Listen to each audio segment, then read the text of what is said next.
Hey guys, I got a little video for you guys. Do you guys want to see how to build a bracket for a secondary alternator to go on your vehicles? Something look like this. Well, if you guys stay tuned, I'll show you how to do it. And hopefully thumb up the video if you guys like it, thumb it down if you don't. One little problem with this whole thing is it's going to be a probably 2-part, 3-part series. I'm not too sure. So, okay, peace out, man. See you in the next part of this video. Okay, see ya. Alright guys, let's get this project started. Well, I want to first get over with on these, what's the point of having a second alternator? Alright, first off, on these Geo trackers, I'm going to just use this one for example. Only has a 55 amp alternator. You got one ECM's running off there. Your fuel rails running off, or both styles running off. Your coil is running off. Your headlights running off. Parking lights, turning signals, radio, heater, horn, you name it, is all running off from that alternator. Well, secondary alternator helps take that load off your main alternator, so you don't have all that weight. Well, shouldn't call it weight. Yeah, weight. We'll call it weight on that secondary alternator, on that main alternator. So you get a secondary alternator to help boost it. Like what I want to do this before winter hits is I want to get set of aftermarket fog lights. They're LED, but still it draws juice. Or maybe not LEDs, I don't know yet. I want to put a light bar on the top. I got my Subum running, stereo XM's running off from this. A lot of stuff I want to run off the secondary alternator, and my main alternator is just not going to handle it. Like when you start it up, when you start the tracker up, hit your headlights, you can hear the alternator just whining, and I'll show you that at the end. But right now, we're going to get to this point. Alright, figure out what you're going to do. Figure out if you got room. Like here, there's no way we could put another alternator on this side. This is out of the question. Now, it wouldn't be too hard to do it if you had enough room to build the bracket up top. Well, that's out of the question. It could be done, but I don't really want to do it. I got this big, wide open area. You guys can see. Right here in this spot where the power steering pump is supposed to be, I have manual steering. So, that's perfect. Up above that's where your air condenser is should be bolted to. I got so much room, I don't really have that. And another thing is, I'm not worried about air conditioning. I mean, it's a rag top, dude. Your air is going right through the top. I mean, stupid to have air conditioning. So, but this is a perfect spot to put this alternator in. Now, what you guys want to do is figure out how you want to set it. Well, mine, I'm going to use these first 2 bolts. Hang on, guys. Let me get you guys hooked there really quick.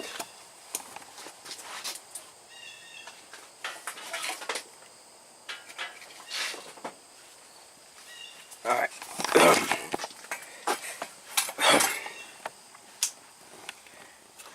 For me, I'm going to use these first 2 bolts. These 2 bottom bolts. Yeah, because these 2 bottom bolts are out. Those are in. So I'm going to use these 2. Alright. Once you've figured that out, where exactly you want to place your alternator. Now, here's a few things to know about your alternators. Once you figure out where you want to put the alternator, then you guys got to figure out what type of alternator to get. This is a GM 12 SI. You also have the 10 SI, which is a lower amperage. This is a higher amperage, it's 75 or 78 amp alternator. This is a 2-wire GM alternator. 2 wires. You got pin 1, pin 2. If you get a 2-wire alternator, go from your pin 2 to back of your charging lead right there. If you guys seen my 92 video on 92 tracker, you guys would probably see the same alternator. But that's what we're pretty much going to do. Now you got your one wire alternator. All you need to do is run a jump wire from here to there. I think that's how it should be. But yeah, that's what you want to get. Then once you figure out that, let me get you guys set down.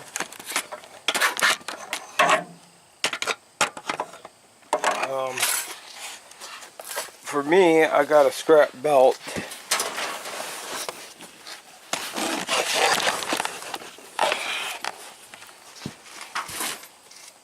Off of Mom's truck that I did. I got a secondary pulley here. We're going to just feed it down onto the pulley. Just like that. Now you get yourself something straight edge. I already know how far it is, but I'm going to show you guys how I figured this all out. Let me see if I can get you guys set up just right.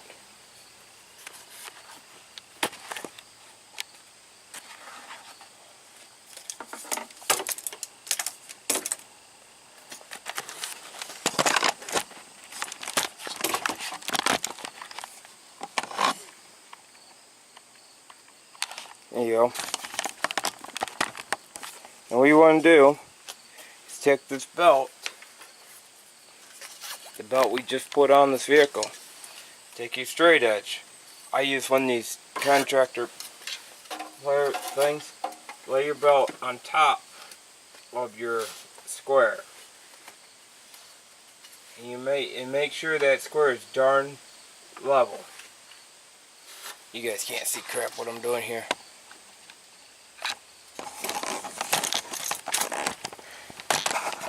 I know a cameraman be nice right now, but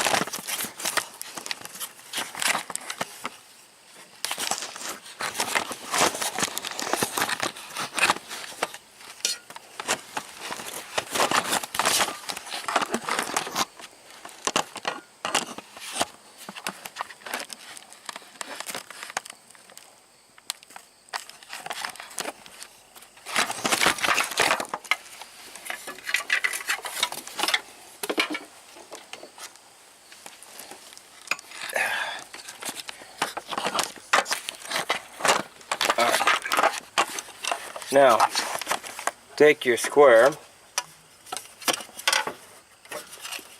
Make sure you guys get it right.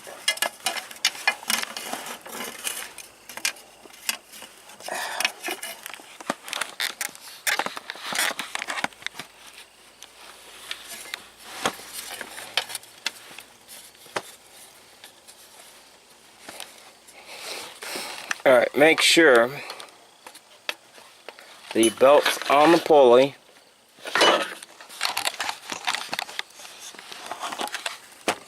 Make sure your belt's on the pulley. Make sure you're dead straight. Which means from the outer edge of that belt to the outer hole, well, the outside of that hole is 4 inches. So we know that. Zoom you guys in so you see that. See where it says 4 inches? So that's where we know where we need to be at.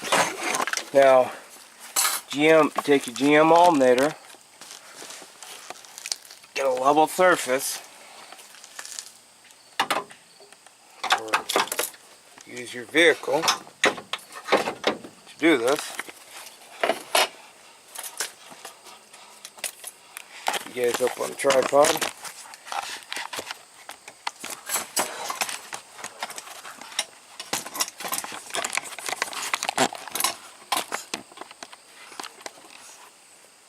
Take your belt back off that you used as a template.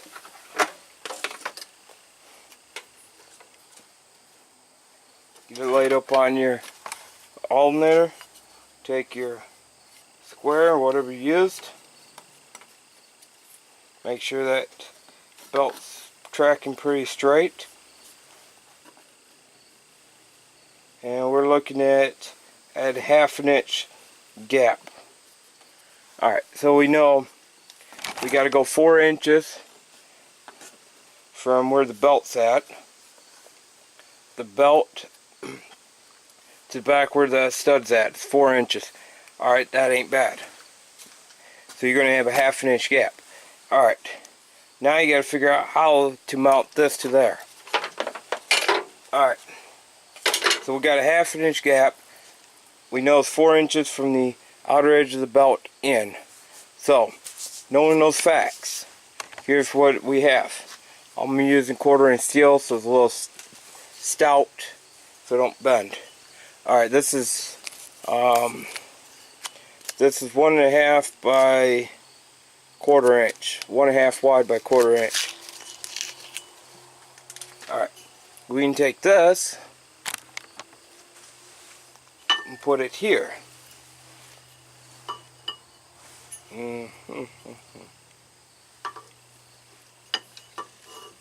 Something like that. Alright, you guys are saying, well, you're still a 1/4 inch off. Yes, you are. Here's where the ideal is. I'm going to use this wall plate as a sample. Alright. So these two are my bolt holes, right? Imagine this from the outer edge to here is 1/2 inch, right? There's your 1/2 inch. There's your 1/2 inch go on it. You weld that to the edge of that 1/2 inch. There's what your plate's going to look like. Cool, ain't it?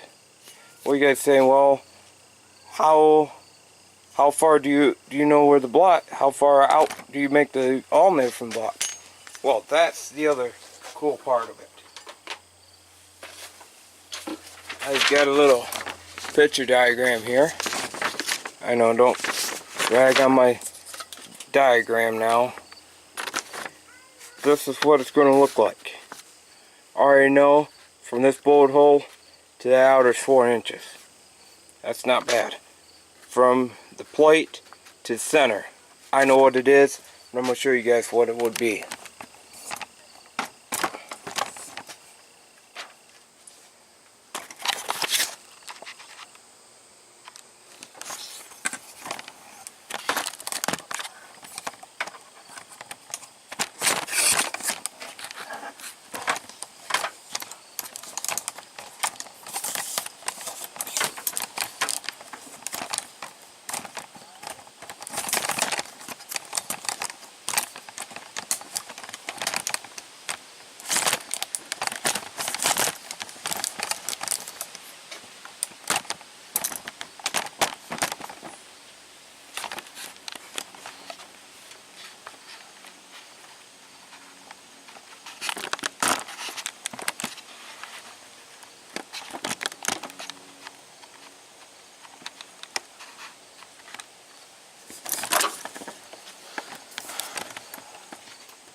Alright, now, we're going to do that. Okay, take your alternator the way you want it and get it down in here. Alright, so right about there looks good. I got a good 1.5 inch gap there. Alright, now get this sucker on a level ground. Get on something level. Make sure both of your ears are leveled. What we need to find, take a flat edge, take something to measure it from the ear to here. Let me grab my other tape measure.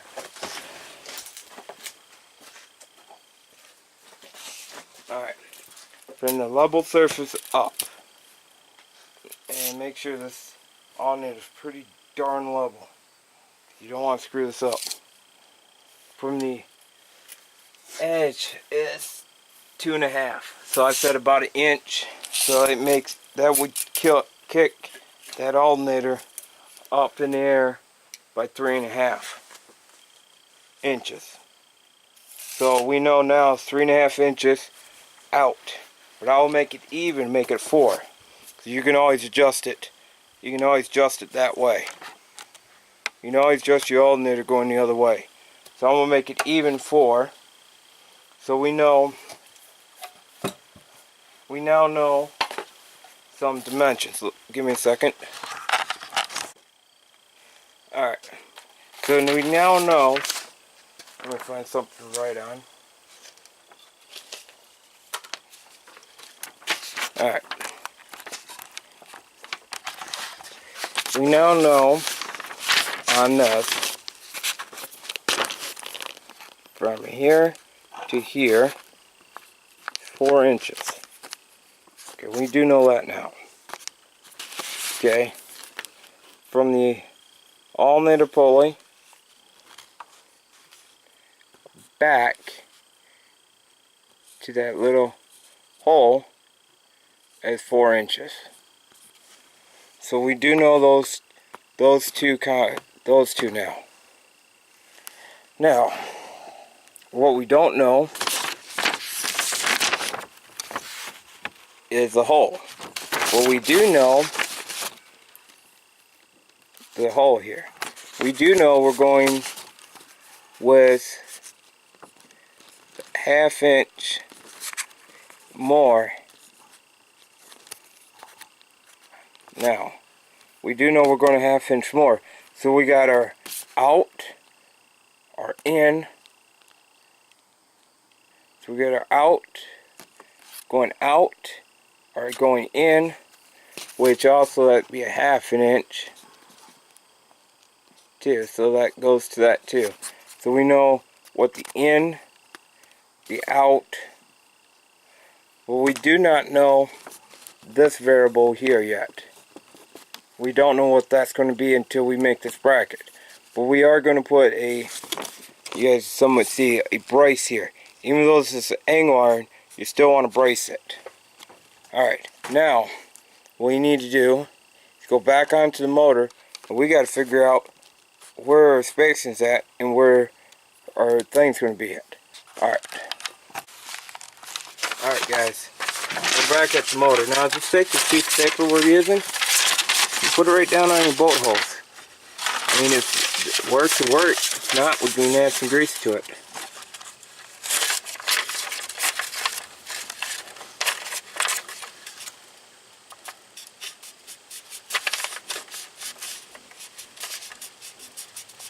That's all I'm going to do.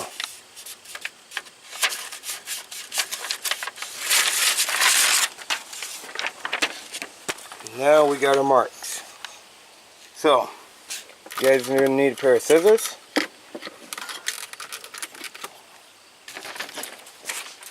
So now we know where our bolt holes are going to be at. So, I'm going to get you guys set back up over here. So we now know this factor. We have a factor we know now. Alright, now what we need to do is measure 1/2 inch from that edge. 1/2 inch from that edge over, 1/2 inch over. Hopefully that's 1/2 inch up, and then 1/2 inch down, and 1/2 inch over. So this whole plate's going to be 1/2 inch over. So we take the alternator out of the way. I don't know where my freaking tape measure went again. I'm always losing stuff around here. Right there. So we're going to 1/2 inch round plate. So the reason why I'm doing it, you can see we're 1/2 inch from the thing. So we go 1/2 inch, put your angle line, you're not 1/2 inch shy. Just a little FYI for you. Now, we'll go from the edge out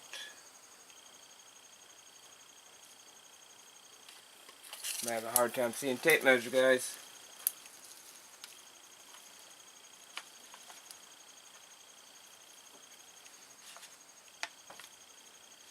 Half inch from that bolt hole.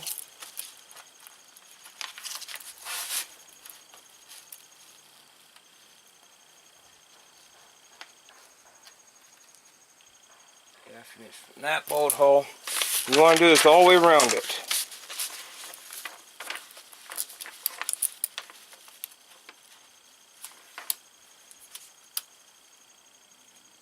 Half an inch.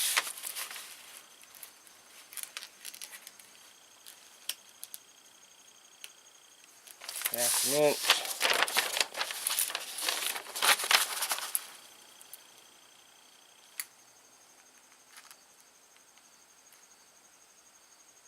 Almost perfect on a half an inch. I mean, it's a hair off, but you know, the upper part and lower part really don't matter right now. So we're going to go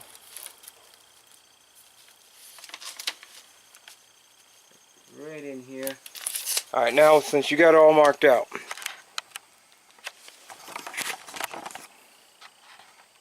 okay, since I got it all marked out now I'll take a straight edge.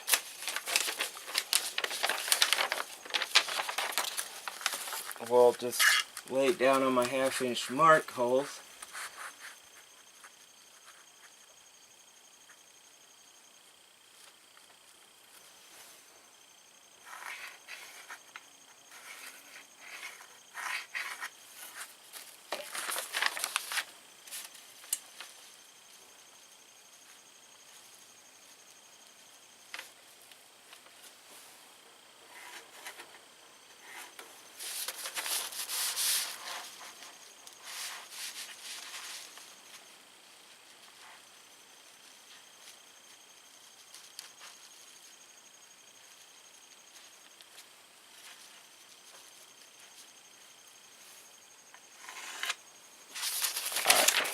Now we just made a template. That's what we just did. We just made a smart template that we can use. Now take your scissors, or gizzards, or whatever you guys want to call them nowadays.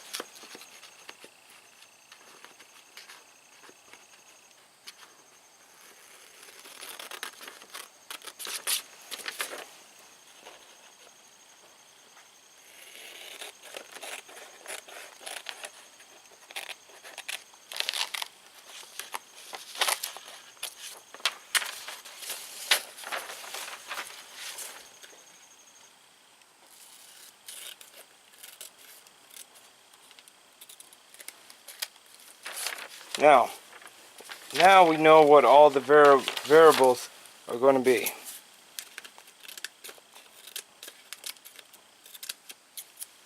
Now, you can take your tape measure, make sure you got a half an inch hole, but there's our template. Now, you guys are wondering, okay, how did I know how to do this? Well, my background goes quite a ways. Alright.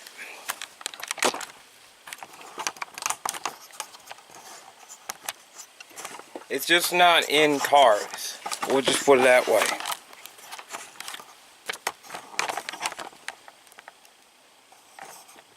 Alright. My background goes quite a ways back. Cars ain't just what I work on. I'm also a tool tech, which anybody probably never heard of them. I'm a technician. Used to be. Used to design tools. Used to design tools, used to design brackets on CNC CAD machines. Well, I ended up getting bored. I don't like sitting behind a desk all day. I hate sitting behind desk. Yes, it's good money, but I hate it. But this is what sometimes we have to do, is make templates of what we're doing. Now, when I got into the automotive field, my background, there's a lot of people where I worked at wanted to run, I don't know, say if we're putting fog lights on a car, we have to, on a truck, we have to make bracket templates before we make the brackets. It's a one-time deal. You cut those brackets out of steel, they don't work, you buying that steel. Paper is a whole lot cheaper. We can buy paper more cheaper than we can buy steel. So we always build these templates. Build these templates, make sure it's going to work first, and then go and buy it. But you guys can see on this,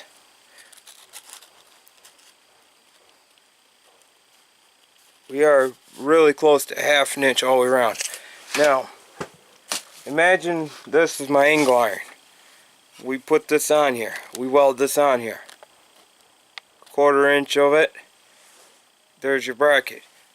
Drill, drill. You're done. Weld it all together. Slam it under it. Make sure the alternator is going to pivot left and right. But that's the little history on my background in my life. Alright, you guys are saying, well, that don't make any sense. Well, life doesn't make any sense, guys. I'm telling you. Just because you guys judge a book by its cover don't mean anything. Just saying. So there's people out there who knows more than me. There's people out there that think this is kind of interesting. How to build, how to modify, how to put things on cars that were never designed for the car. Alright, we're talking about putting a GM alternator on a Geo tracker. Okay. Yes, there's a site out there that builds a bracket for swapping out. Let me grab the original alternator.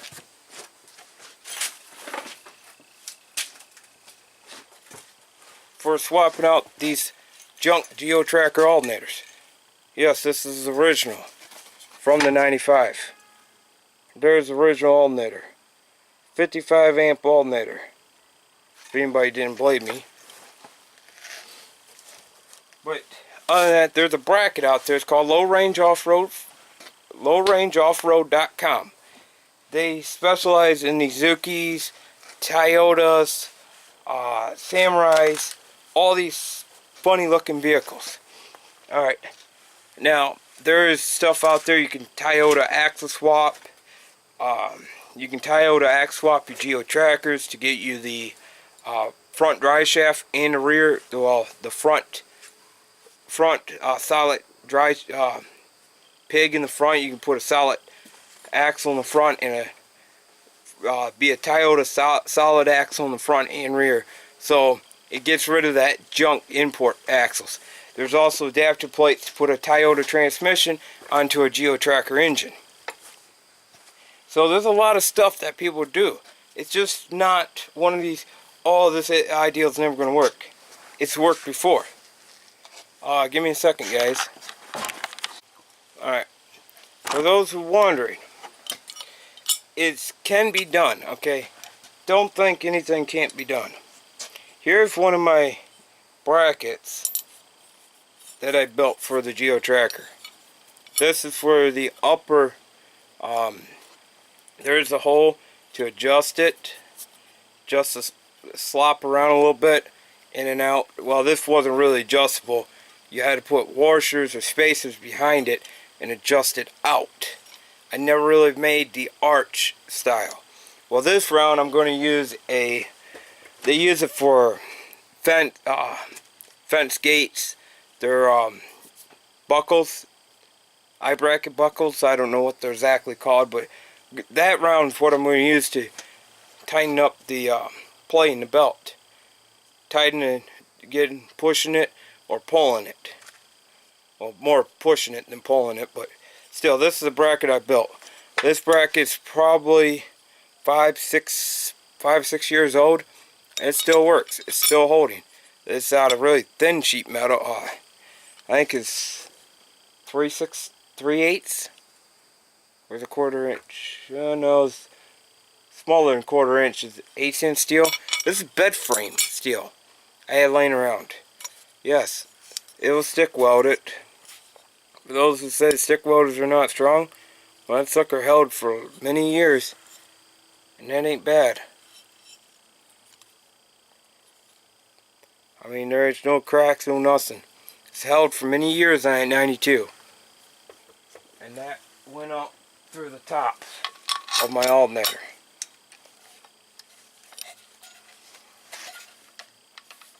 Here's the motor side. Here's how I bolted on. For many years it laid like this. And then underneath I used the power steering bracket for the AC and bolted right to there. So that's how it was for many years, like that on my Geo Tracker. Yes, okay, you guys saying, well, this is ugly. Yes, it might be ugly, but who's going to look for a beauty prize? Does it get the job done? Yes. So, that's why we're going to come up with this design. This one right here. So we know everything. Now let's get over to the workbench and get this crap laid out and start cutting out. See you guys in a little bit. Alright, we got the steel. This is 1/4 inch plate.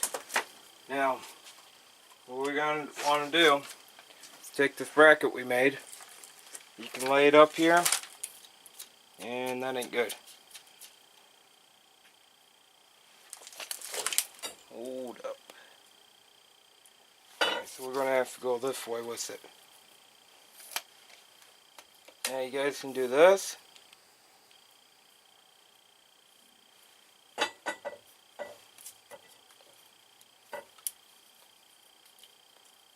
Take your bracket, mark it.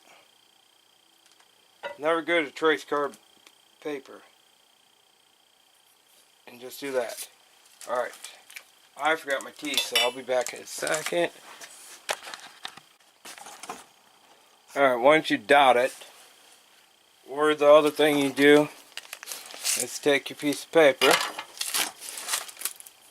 So it'll be 2 and a little over 3/4, 3/4 inch. So it'll be a little over 2 3/4. So once you dot it, dot your eyes, and then you take your straight edge or whatever you guys got. I got a square here. Mark it. Same goes for this. 1, 2. My brain went dead. I couldn't remember what way to put it.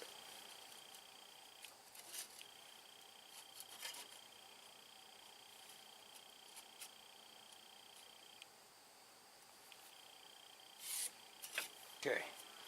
Once you got that, do not cut it just yet. Don't cut that steel. Not right now. Measure twice, cut once. Okay, so we cut on the outer side of that line. Outer side of the line.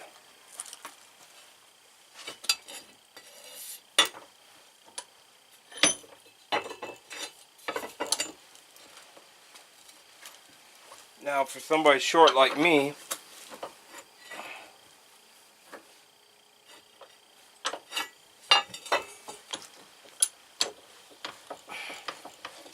this is why I'm going to do it. It's showing you guys how much headaches it actually is to build a bracket.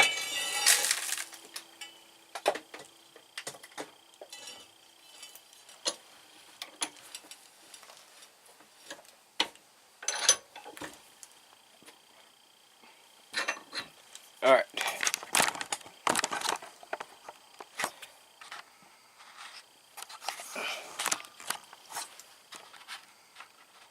Now I got sleeves on. I'm not worried about gloves.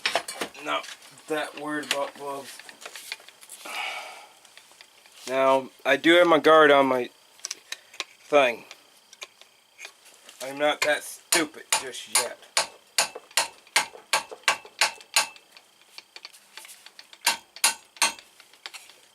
This is Menard's junk for you. The one that, yeah, it's a Menard's. It's a Menard's junk. But you know one thing I gotta admit? Sucker's still running pretty good. So, here we go.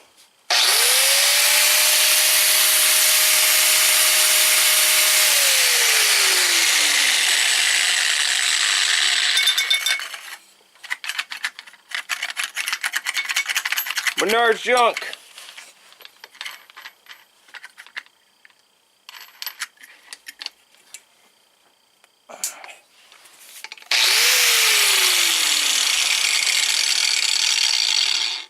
Alright, now one thing for you guys to know, if you use your guard, when you put your, let me see if I can get you guys in this good picture.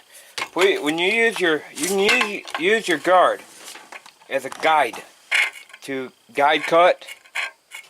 You can use your guide here, the back of this guide, to guide this in to make straight cuts. Just for some of you guys to know that.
That's one thing nice having a workbench that pivots.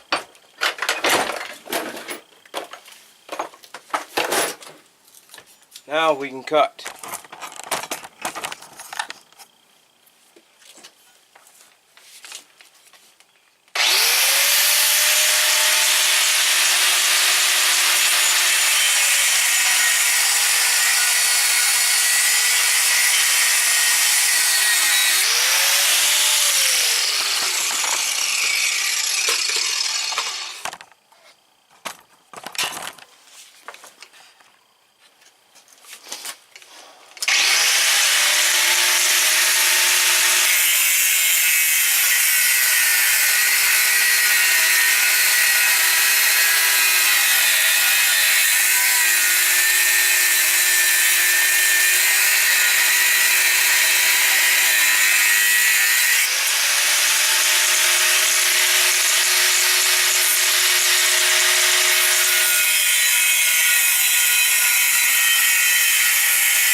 Alright guys, You guys are wondering now, like, why is it taking so much to cut it?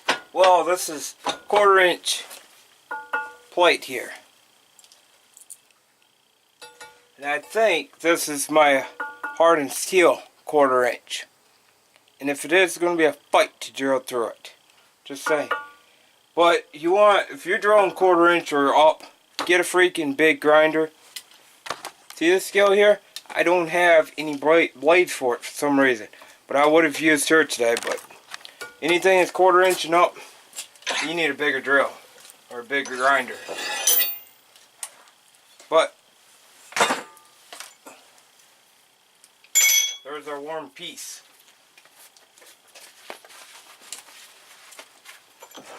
So there's that. Now here's my angle iron. So we got to measure 4 inches out. So I said I was going to make it even 4 inches.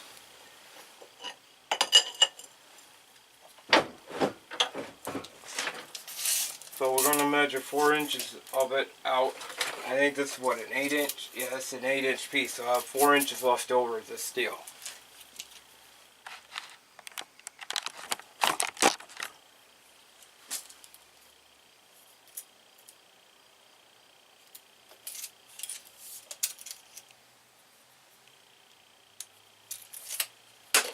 Now since I did that,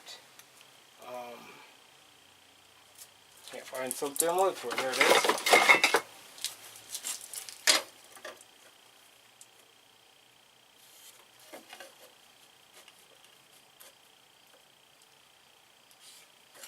And if you guys are wondering what type of pen this is, my dad gets these. They're for parts, when you're marking parts, my dad gets these at his shop.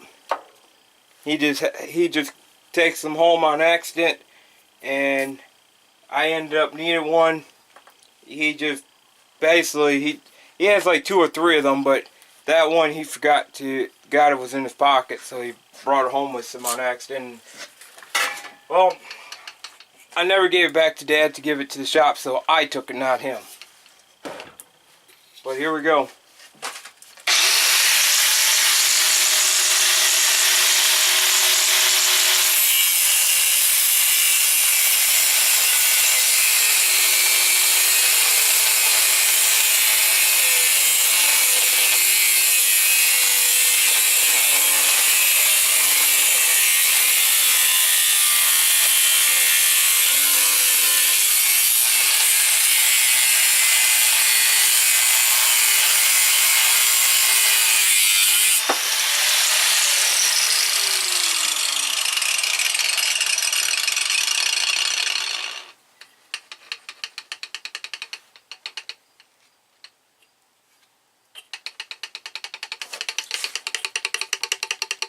Got a little that sound. Now we should have a perfect 4 inches. Yes, we do. So, you guys are wondering what's next. Well,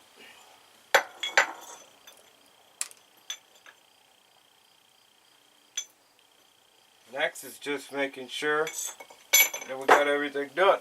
But we could be back in a second. Alright guys. Now, I have a set of transfer punches.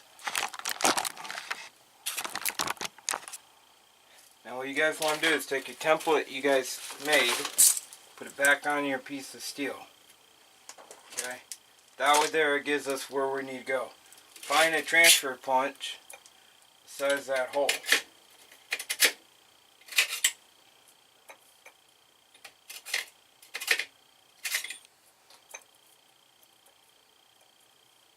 Alright, which I found mine.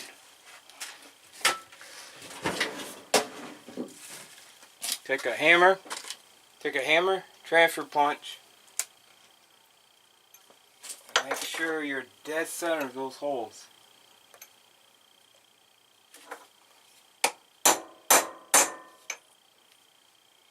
Alright, we're transferred there.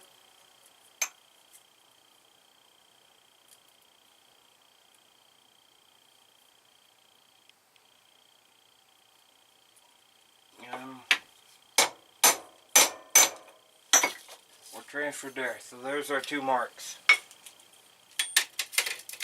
Now we'll move over to drill press.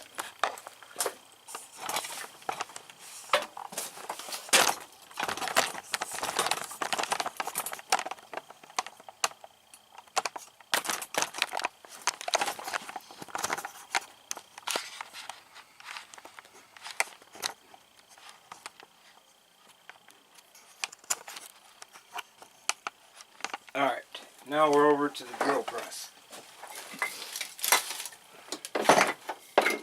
I know my garage is a disaster, okay? A lot of stuff went down this summer and haven't had time to get it cleaned up yet. So, now the way we do this. Alright guys, the way we drill.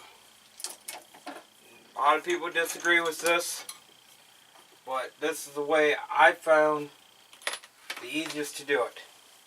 Start out with a pilot bit. Well, an 1/8 inch drill bit is perfect for a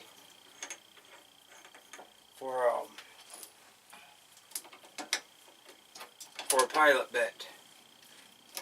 So that's perfect. An eighth inch, perfect's a pilot bit.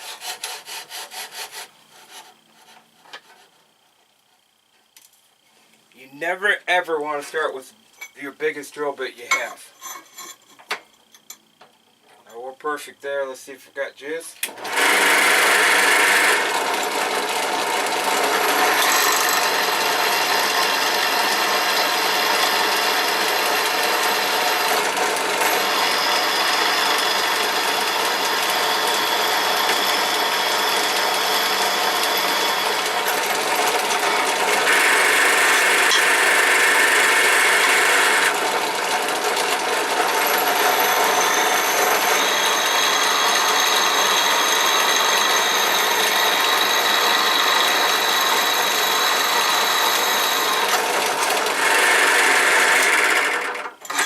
This is not hardened steel, thank God. So, next. Alright, next size, we would jump two sizes up. Go 3 sizes. So you go from 1/8 up to 11/64. And make sure when you're putting your drill bits in your chuck, just a word of advice, make sure your drill bits are pretty much maxed up into the head so you don't break them. I learned that from mistakes. I've gone through a lot of drill bits. So we're to 11/64 now.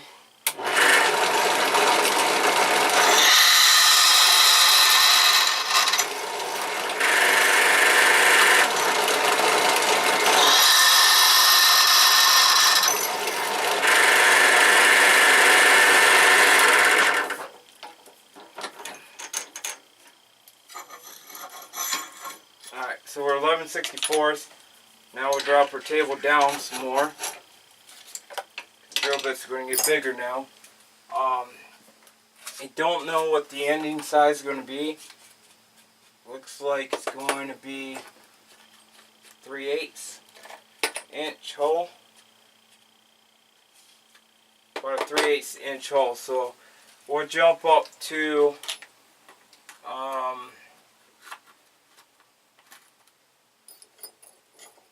would, if I have it, we're going to go 15/64 is what our next drill bit size is going to be.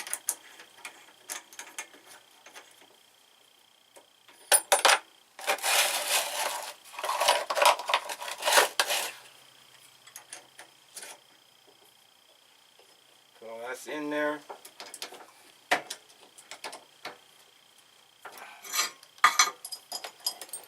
Turn around.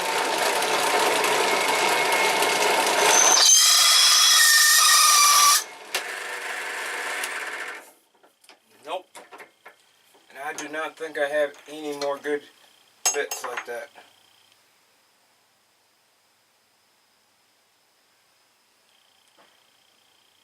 That squeal you hear is a dull drill bit. So just give me a second. Let me see if I can figure something out.